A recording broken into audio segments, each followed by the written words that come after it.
दोस्तों, कहानी पसंद आए तो वीडियो को लाइक और चैनल को सब्सक्राइब जरूर करें। शादी की चकाचौंध में सबका मन मस्त था। भगवान ने मिस्टर शर्मा को दौलत दिल खोलकर बांटी थी। सनाया उनकी इकलौती बेटी थी। शादी में धूम तो गजब की होनी ही थी। सनाया की तीनों सहेलियों ने खूबसूरत माहौल को चार चांद लगा गए। असली रौनक तो अब आई है। अब लग रहा है कि शादी में धूम है। खुशी में महकती बहकती लड़कियां अंदर आई तो मिसेस शर्मा का चेहरा भी अपनी बेटी के साथ खिल उठा। थैंक्स बच्चों, जो तुमने मेरी 4 दिन पहले से आने की रिक्वेस्ट मान ली। कल से सारे कार्यक्रम शुरू हो जाएंगे। तुम्हारे आने से हर कार्यक्रम में रौनक रहेगी।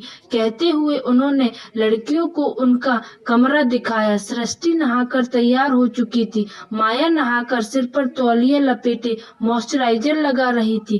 तारा नहाने जा रही थी। वाह, क्या चीज है! खिड़की से बाहर देखती सृष्टि के मुंह से निकला, कौन सा नया डेकोरेशन आर्ट में गजब का इंटरेस्ट रखने वाली तारा खिड़की पर उचक आई। अरे कोई डेकोरेशन नहीं है यार, मैं तो मुंडा ताड़ रही थी। धत, तुम लोग भी, कहते हुए तारा अपनी जगह लौट आई। पर माया उधर कूद आई। मुझे भी दिखा ना। ओ, वो अंदर चला गया। क्या मुंडा था यार, सृष्टि ने अफसोस किया।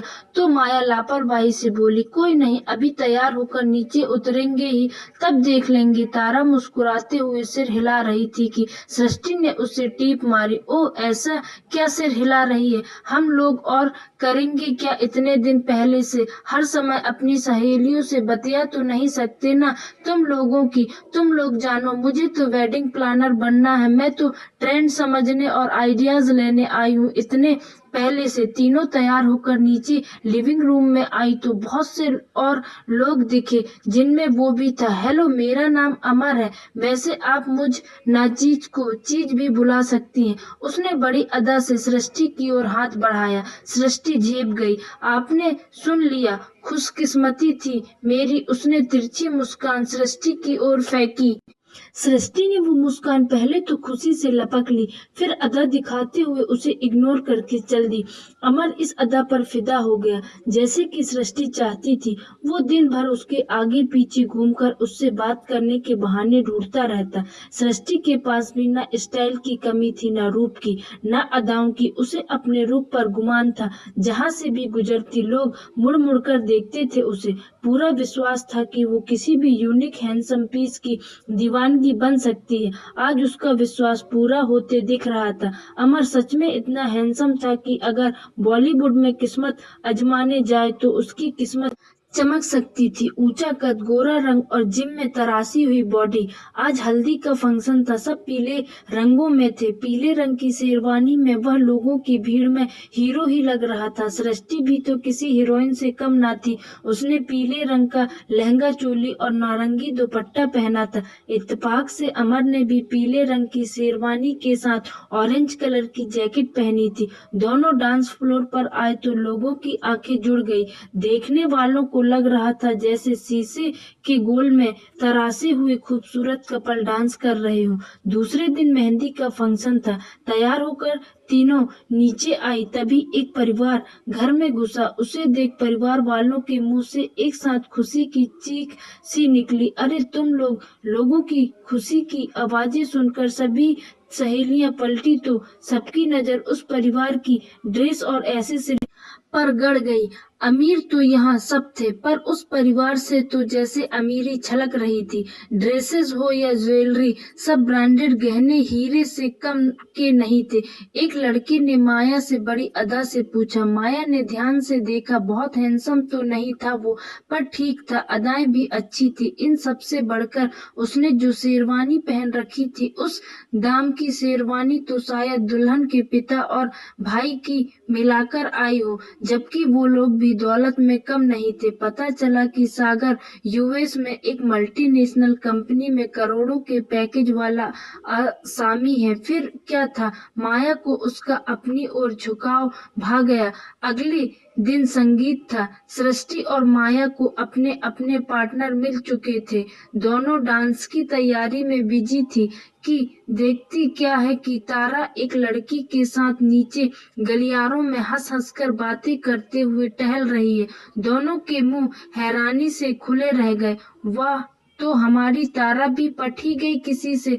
माया ने हंसकर कहा, हाँ, अब ये तो पॉसिबल नहीं है कि इसने किसी को पटाया हो, सृष्टि ने कहा, और दोनों खिलखिलाकर हंस दी। सोते समय उसकी चुटकी ली गई। हमें भी तो बता कौन था वो? अरे उसका नाम समर है। तुम लोग तो जानती ही हो कि आजकल नौकरी की कितनी मारा मारी है, तो इस बंदे ने एक कमाल का काम किया है। इसका अपना घर है तो इसने बड़ी सी छत पर टेरेस गार्डन बना डाला। दिमाग का इस्तेमाल कर फूल उगाकर बेचने शुरू किए तो बिजनेस चल निकला। अब तो 10 मालियों को नौकरी दी है इसने। यूनिक फूल भी उगाता है यहाँ। वेडिंग प्लानर से मिलने तारा का वाक्य अधूरा रह गया जब उसका ध्यान गया कि माया और सृष्टि खर्राटे लेने लगी थी। सृष्टि बहुत खुश है। 2 साल से वो अमर के साथ लिव इन में है। जल्द ही दोनों शादी करने वाले हैं। क्या ऐसा कैसे हो सकता है? तुम्हें कोई गलतफहमी हुई है। अमर का किसी दूसरी लड़की के साथ